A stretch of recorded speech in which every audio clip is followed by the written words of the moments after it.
What if the reason you're not a priority isn't because you're not enough, but because of the signals you're sending? Most people try harder when they feel ignored.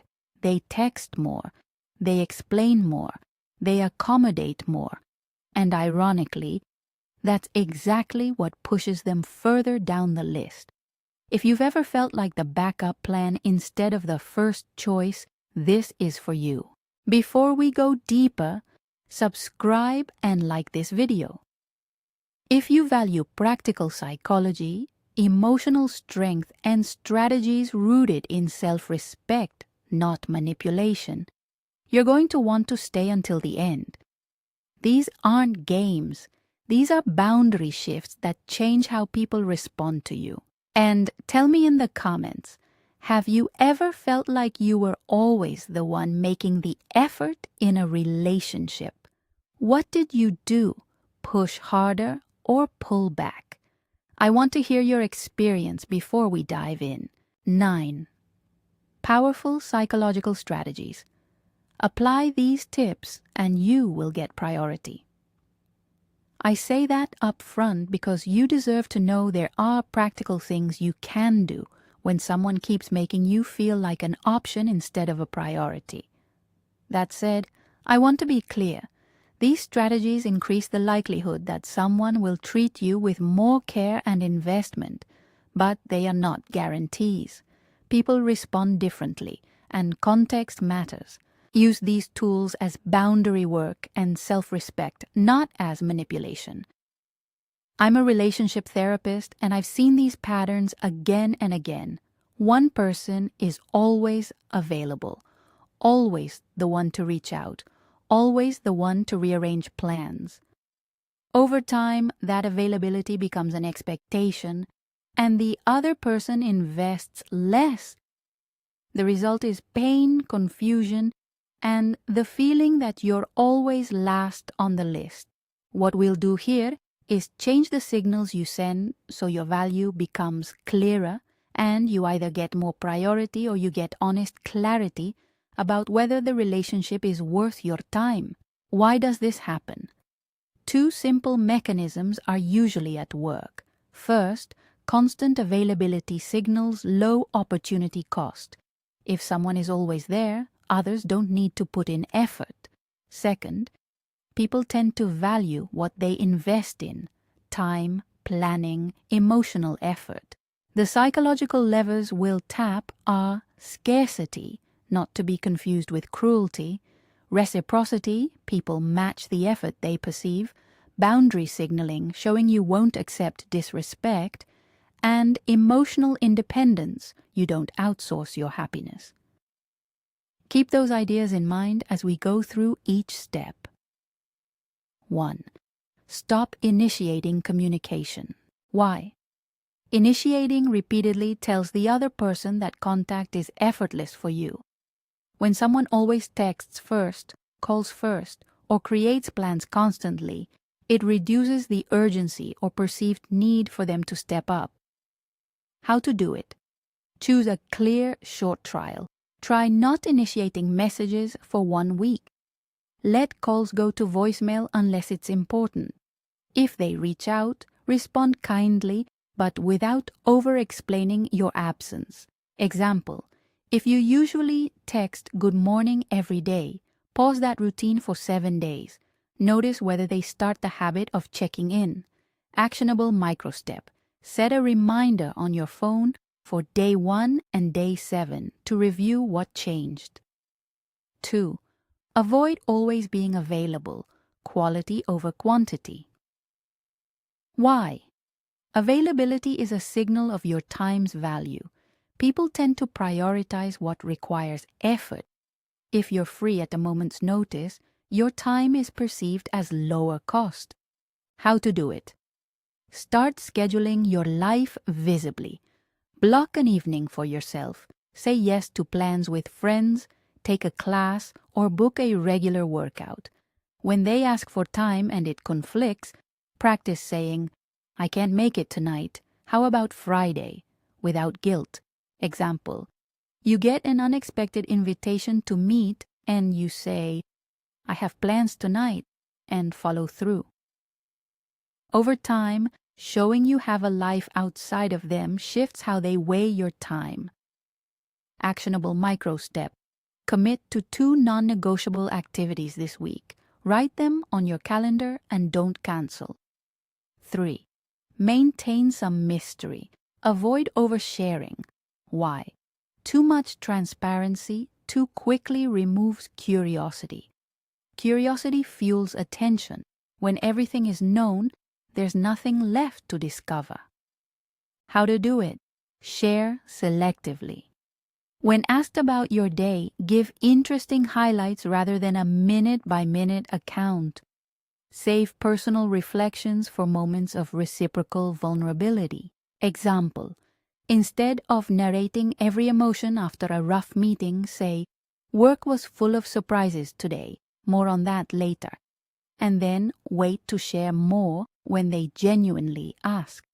Actionable micro step. The next 3 times someone asks, "How are you?" answer with a concise sentence that invites a follow-up rather than a long monologue. Quick recap. The first 3 steps are about communication and availability. Stop always starting contact, protect your time, and keep a little mystery.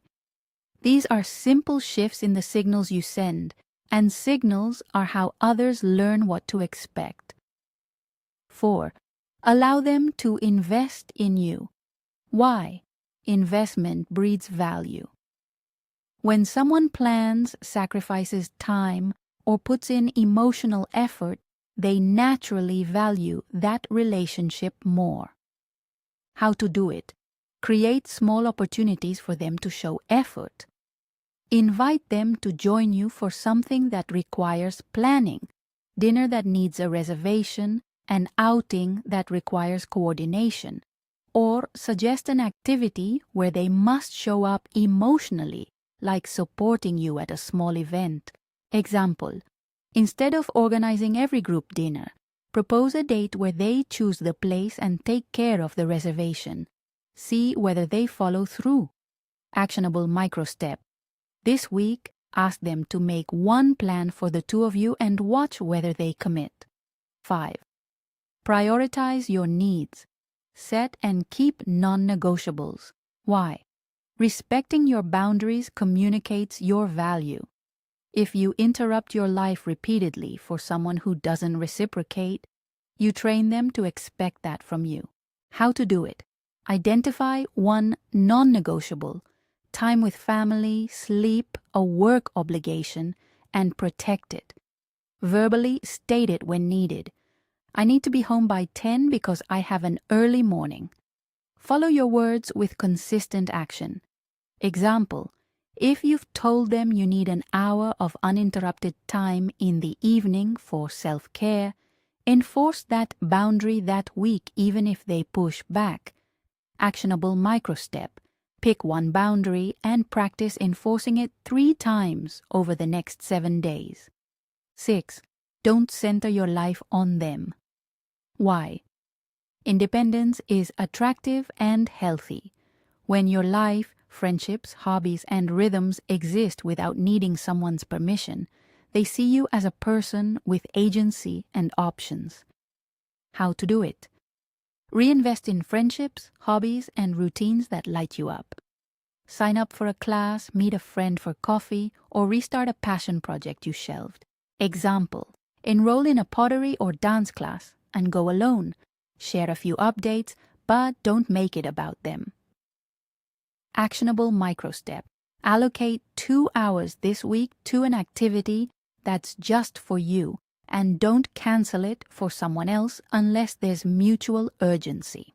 Second quick recap.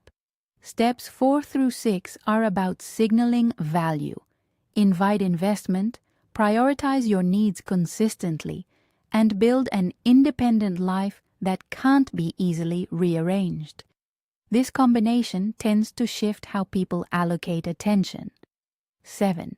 Create a subtle fear of losing you. Loss aversion handled ethically. Why? Humans are wired to avoid loss more than they seek gain.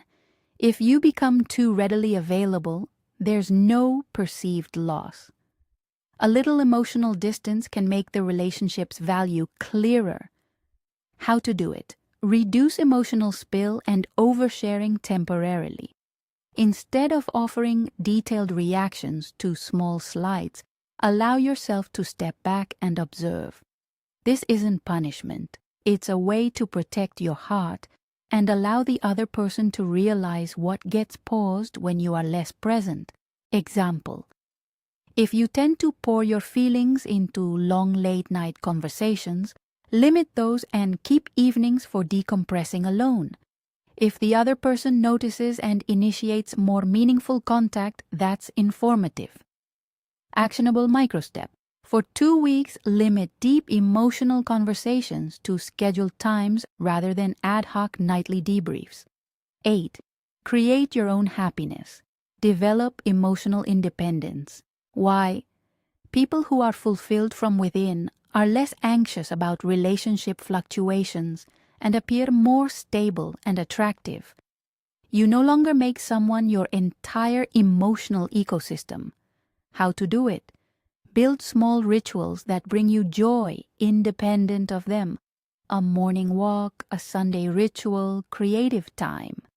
Invest in coping tools that are yours: journaling, therapy, exercise.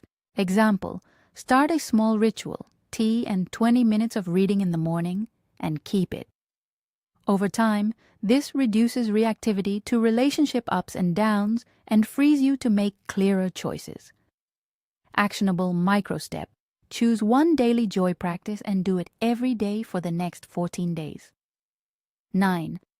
Be willing to walk away if your boundaries are repeatedly ignored. Why? Your standards protect your well-being.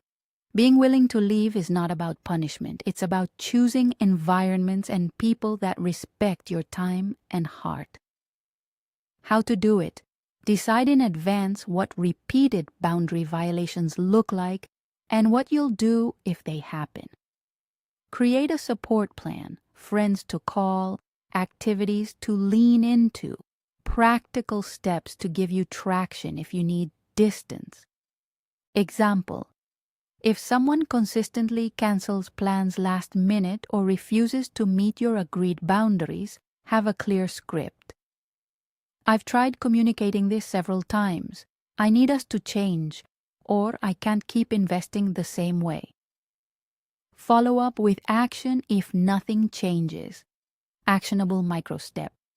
Write one boundary, and the consequence you'll enforce if it's crossed, then share it with a trusted friend for accountability. A few important ethical notes. These strategies are about dignity and clarity, not punishment or coercion. Don't use them to humiliate, gaslight, or control someone. If you are in a situation where your safety is at risk, if you experience threats, stalking, physical, or emotional abuse, these tactics are not appropriate.